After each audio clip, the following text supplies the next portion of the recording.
Chapter 9.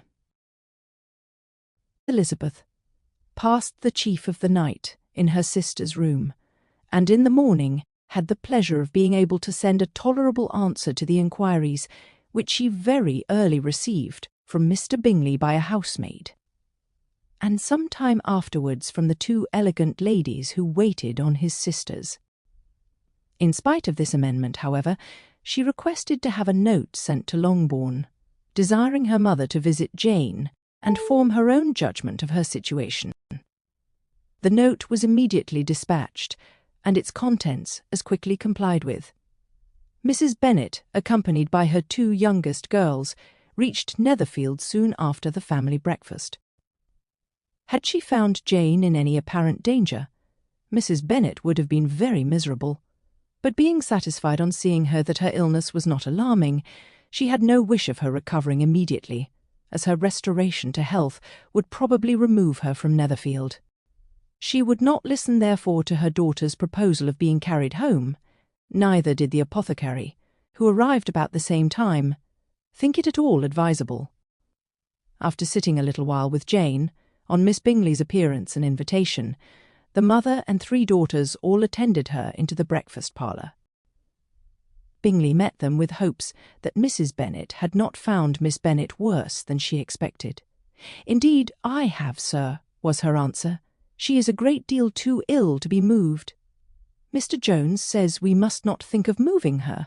We must trespass a little longer on your kindness." "Removed," cried Bingley. "It must not be thought of. My sister, I am sure, will not hear of her removal. You may depend upon it, madam," said Miss Bingley with cold civility, "that Miss Bennet shall receive every possible attention while she remains with us." Mrs. Bennet was profuse in her acknowledgments. "I am sure," she added, "if it was not for such good friends, I do not know what would become of her, for she is very ill indeed, and suffers a vast deal, though with the greatest patience in the world, which is always the way with her, for she has, without exception, the sweetest temper I ever met with. I often tell my other girls they are nothing to her.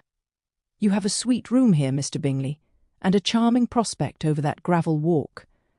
I do not know a place in the country that is equal to Netherfield. You will not think of quitting it in a hurry, I hope, though you have but a short lease."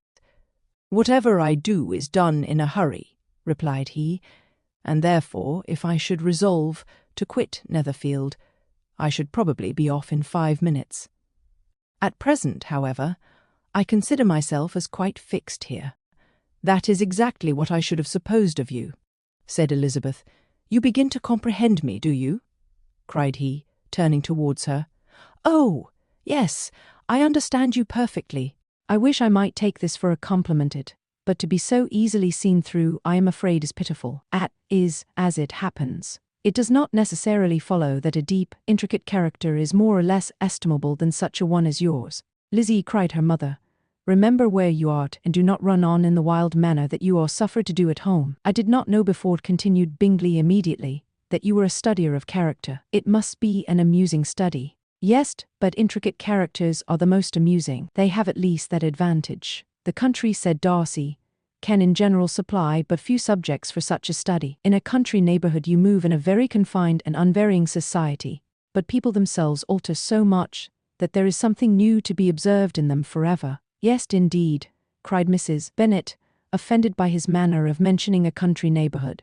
"I assure you there is quite as much of that going on in the country as in town." Everybody was surprised, and Darcy, after looking at her for a moment, turned silently away. Mrs. Bennet, who fancied she had gained a complete victory over him, continued her triumph. "I cannot see that London has any great advantage over the country for my parts, except the shops and public places. The country is a vast deal pleasanter, is not it, Mr. Bingley?" "When I am in the country," he replied, "I never wish to leave it, and when I am in town it is pretty much the same. They have each their advantages, and I can be equally happy in either." "That is because you have the right disposition." But that gentleman, looking at Darcy, seemed to think the country was nothing at all. "Indeedy, mamma, you are mistaken," said Elizabeth, blushing for her mother.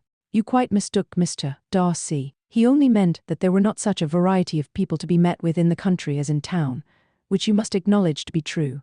Certainly, my dear, nobody said there were, but as to not meeting with many people in this neighbourhood, I believe there are few neighbourhoods larger. I know we dine with 24 families. Nothing but concern for Elizabeth could enable Bingley to keep his countenance. His sister was less delicate, and directed her eye towards Mr. Darcy with a very expressive smile.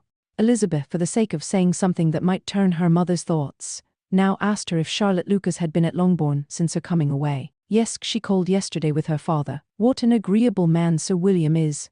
Mr. Bingley is not he? So much the man of fashion, so genteel and so easy. He has always something to say to everybody. That is my idea of good breeding, and those persons who fancy themselves very important and never open their mouths quite mistake the matter. Did Charlotte dine with you? No. She would go home. I fancy she was wanted about the mince pies. For my part, Mr. Bingley, I always keep servants that can do their own work.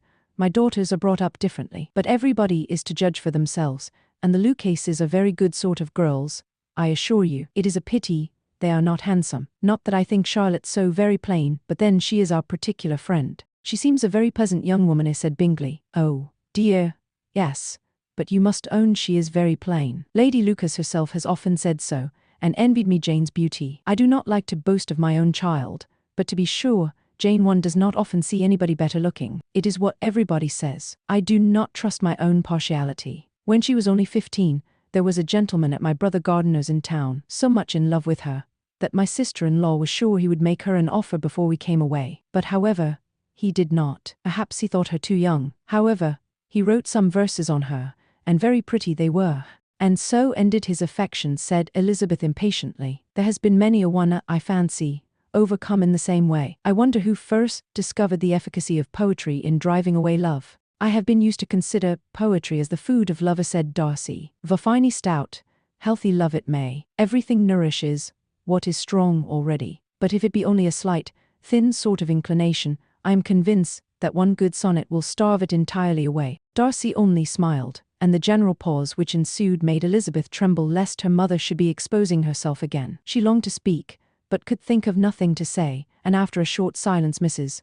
Bennet began repeating her thanks to Mr. Bingley for his kindness to Jane, with an apology for troubling him also with Lizzie. Mr. Bingley was unaffectedly civil in his answer, and forced his younger sister to be civil also, and say what the occasion required. She performed her part indeed without much graciousness, but Mrs. Bennet was satisfied, and soon afterwards ordered her carriage. Upon this signal, the youngest of her daughters put herself forward. The two girls had been whispering to each other during the whole visit, and the result of it was that the youngest should tax Mr. Bingley with having promised on his first coming into the country to give a ball at Netherfield. Lydia was a stout, well-grown girl of 15, with a fine complexion and good-humoured countenance, a favourite with her mother, whose affection had brought her into public at an early age. She had high animal spirits and a sort of natural self-consequence, which the attentions of the officers, to whom her uncle's good dinners and her own easy manners recommended her, had increased into assurance. She was very equal therefore to address Mr. Bingley on the subject of the ball, and abruptly reminded him of his promise, adding that it would be the most shameful thing in the world if he did not keep it. His answer to this sudden attack was delightful to their mother's ear. I am perfectly ready, I assure you, to keep my engagement, and when your sister is recovered, you shall, if you please, name the very day of the ball. But you would not wish to be dancing while she is ill. Lydia declared herself satisfied. Oh, yes, it would be much better to wait till Jane was well, and by that time most likely Captain Carter would be at Meryton again. And when you have given your ball, she added, I shall insist on their giving one also. I shall tell Colonel Forster it will be quite a shame if he does not.